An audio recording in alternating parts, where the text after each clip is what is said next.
यही मोदी जी कहते थे यहाँ चीनी मिल जो है चंपारण का चालू करा के उस चीनी का चाय जो है वो पिएंगे।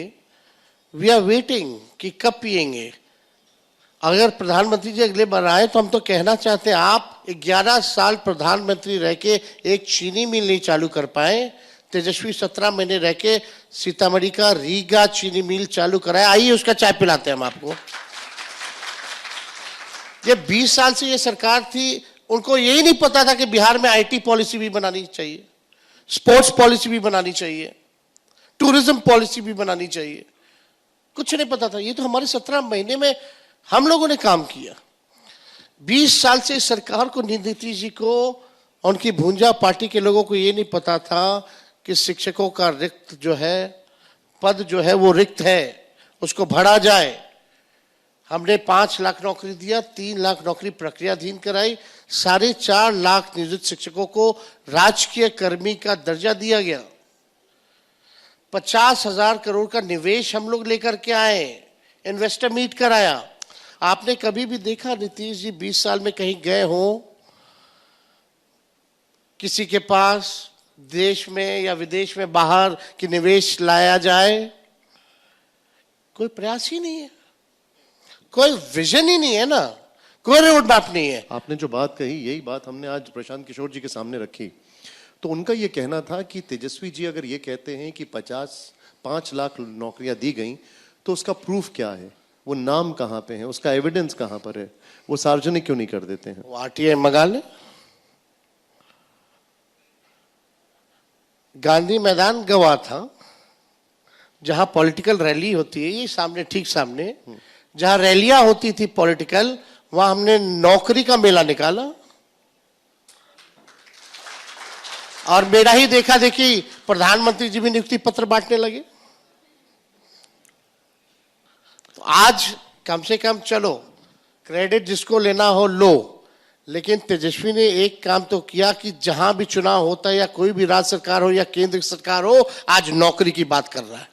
अब यही चीज जब हमने उनसे काउंटर पूछा तो उनका यह कहना था कि तेजस्वी जी 5 लाख की बात करते हैं, नीतीश जी 10 लाख की बात करते हैं, टोटल सरकारी नौकरियां 24 लाख है।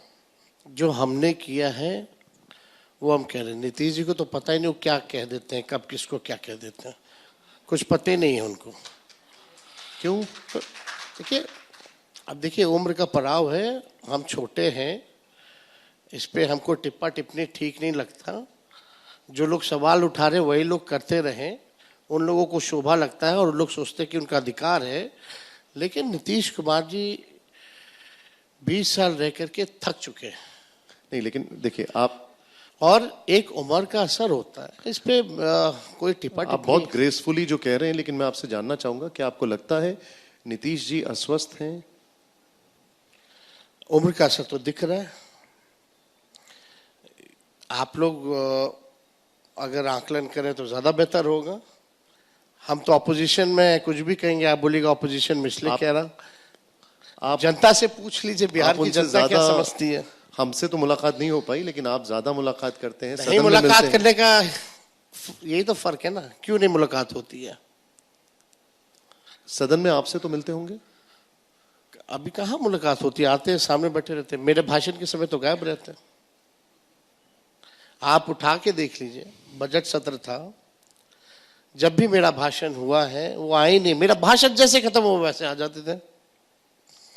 तो क्या आप ये कहना चाहते हैं? देखिए, he has been hijacked, और असर जो है वो भूलने की, और वो उनका दिमाग जो है 2005 तक जो है फिक्स हो रखा है।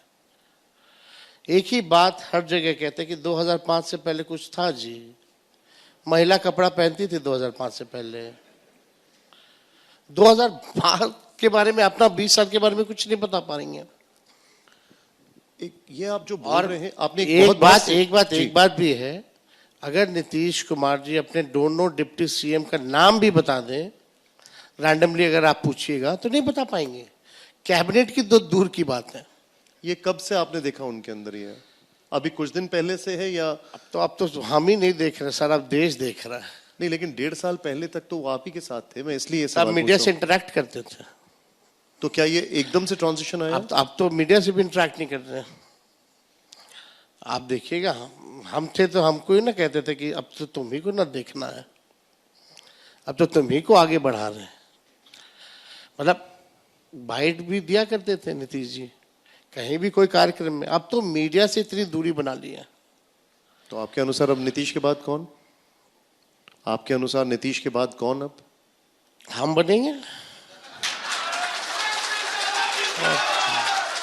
मैं बिहार की बात नहीं कर रहा हूं, मैं पार्टी की बात कर रहा हूं। हाँ? मैं पार्टी की बात कर रहा हूं, उनकी पार्टी की बात कर रहा हूं। उनकी पार्टी अब रहेगी कहाँ? जब नीतीश जी नहीं है तो पार्टी कहाँ से रहेगी?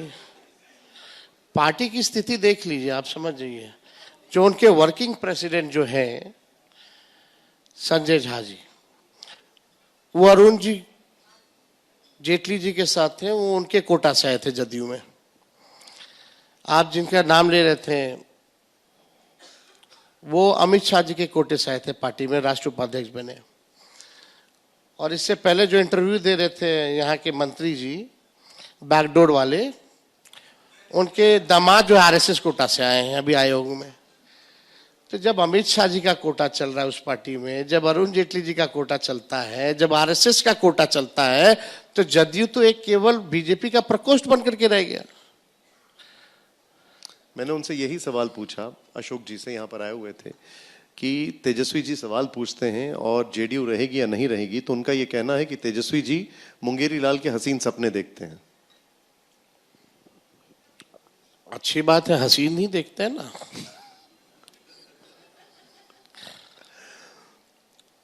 उनको लगता है भूताहा सपना आता होगा। लेकिन आपने एक तेजस्वी जी आपने एक बात की, मैं उसके ऊपर वापस रिविजिट करना चाहूंगा। आपने कहा हाईजैक कर लिया है। किसको हाईजैक कर लिया है और किसने हाईजैक किया है? मुख्यमंत्री जी को हाईजैक कर लिया गया है। कई डीके टैक्स वाले जो लोग हैं, रिटायर्ड अधिकारी जो हैं, ईडी के केसेस में फंसे हुए हैं, कई आईएएस आईपीएस बिहार के, जांच जो है चल रही है। और कमान जो है ईडी तो जो अमित शाह जी कहेंगे वही करेगा। तो उनके इशारे पे सब कुछ हो रहा है, कंट्रोल्ड किए हुए। नीतीश जी का एक उम्र का पड़ाव है, भूलने की बीमारी है, तो इसका लोग दुरुपयोग उठा रहे।